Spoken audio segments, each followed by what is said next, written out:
Hi hello friends, welcome back to സമൂച്ചീസിൽ ഇന്ന് ഞാൻ വന്നിരിക്കുന്നത് ഒരു സന്തോഷ വാർത്ത നിങ്ങളെ അറിയിക്കുന്നതിന് വേണ്ടിയാണ്. സമൂച്ചീസ് 1000 സബ്സ്ക്രൈബേഴ്സ് ആയതിൻ്റെ സന്തോഷം നിങ്ങളുമായി ഷെയർ ചെയ്യാനാണ് ഞാൻ ഈ വീഡിയോ അപ്ലോഡ് ചെയ്യുന്നത്. എൻ്റെ വീഡിയോസ് എല്ലാം കണ്ട് എന്നെ സപ്പോർട്ട് ചെയ്ത എല്ലാവരോടും എൻ്റെ സ്നേഹവും നന്ദിയും ഞാൻ അറിയിക്കുന്നു. നിങ്ങളുടെ വിലയേറിയ നിർദ്ദേശങ്ങളും അഭിപ്രായങ്ങളും കമൻറ്റ് ചെയ്ത് എന്നെ സപ്പോർട്ട് ചെയ്തതിന് എല്ലാവരോടും വീണ്ടും വീണ്ടും എൻ്റെ സ്നേഹവും നന്ദിയും അറിയിക്കും. തുടർന്നും നിങ്ങളുടെ സപ്പോർട്ടും സ്നേഹവും ഒക്കെ പ്രതീക്ഷിച്ചുകൊണ്ട് എല്ലാവർക്കും ഒരിക്കൽ കൂടി നന്ദി.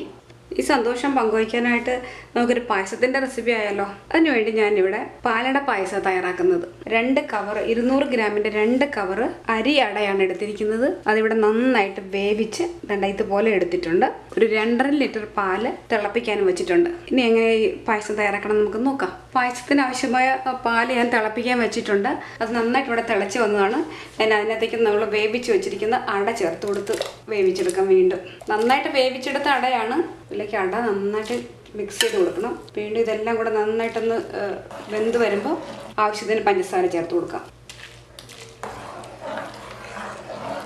അടയെല്ലാം ഞാൻ ഈ പാലിലേക്ക് ചേർത്തിട്ടുണ്ട്. ഇനി വീണ്ടും ഇത് ഒന്നുകൂടെ ഈ പാലുമായിട്ട് മിക്സ് ആകുന്ന പോലെ വേവിക്കണം കേട്ടോ. നന്നായിട്ട് വേവിച്ചെടുത്തതാണ്, എങ്കിലും ഇതൊന്നുകൂടെ പാലുമായിട്ടൊന്ന് മിക്സ് ആക്കണം. ഇതൊന്ന് കുറുകിയൊക്കെ വരണം. അപ്പോൾ അതിന് വേണ്ടി കുറച്ചുകൂടെ ഒന്ന് വേവിക്കാം. നന്നായിട്ട് കുറുകി വന്നതിന് ശേഷം നമുക്ക് ആവശ്യമായ പഞ്ചസാര ചേർത്ത് കൊടുത്താൽ മതി കേട്ടോ. ഇതൊന്ന് നന്നായിട്ടൊന്ന് കുറുകി വരട്ടെ. പായസം ഇവിടെ നന്നായിട്ട് കുറുകിയൊക്കെ വന്നിട്ടുണ്ട്. ഈ സമയം നമുക്കിതിനാവശ്യമായ പഞ്ചസാര ചേർത്ത് കൊടുക്കാം. അത് ഞാൻ ഇതുപോലെ 1 കപ്പ് പഞ്ചസാര ചേർക്കുകയാണ്. രണ്ടാമത് പോരാതെ വരികയാണെങ്കിൽ നമുക്ക് ഇട്ട് കൊടുത്താൽ മതിയല്ലോ. നോക്കിയിട്ട് ഇട്ട് കൊടുക്കാം. അണ്ടിപ്പരിപ്പ് മുന്തിരിയൊക്കെ ഞാനിവിടെ വറുക്കാൻ വെച്ചിട്ടുണ്ട് കേട്ടോ. മധുരം നന്നായിട്ട് അടുത്ത് വരട്ടെ. അത്രയും മധുരം മതി, നന്നായിട്ട് മധുരമുണ്ട്.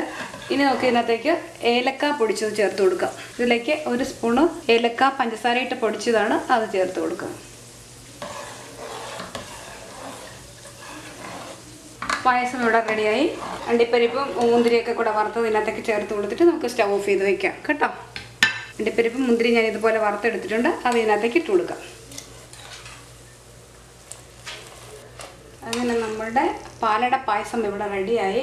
എല്ലാവർക്കും ഇത് ഇഷ്ടപ്പെട്ടു കാണുമെന്ന് വിചാരിക്കുന്നു. ഇഷ്ടമായാലൊന്ന് ട്രൈ ചെയ്ത് നോക്കാൻ മറക്കരുത്. അതുപോലെ തന്നെ നിങ്ങളുടെ ഇനിയുള്ള സപ്പോർട്ടും സ്നേഹവും പ്രതീക്ഷിച്ചുകൊണ്ട് അടുത്തൊരു പുതിയ റെസിപ്പിയുമായി നമുക്ക് വീണ്ടും കാണാം. താങ്ക്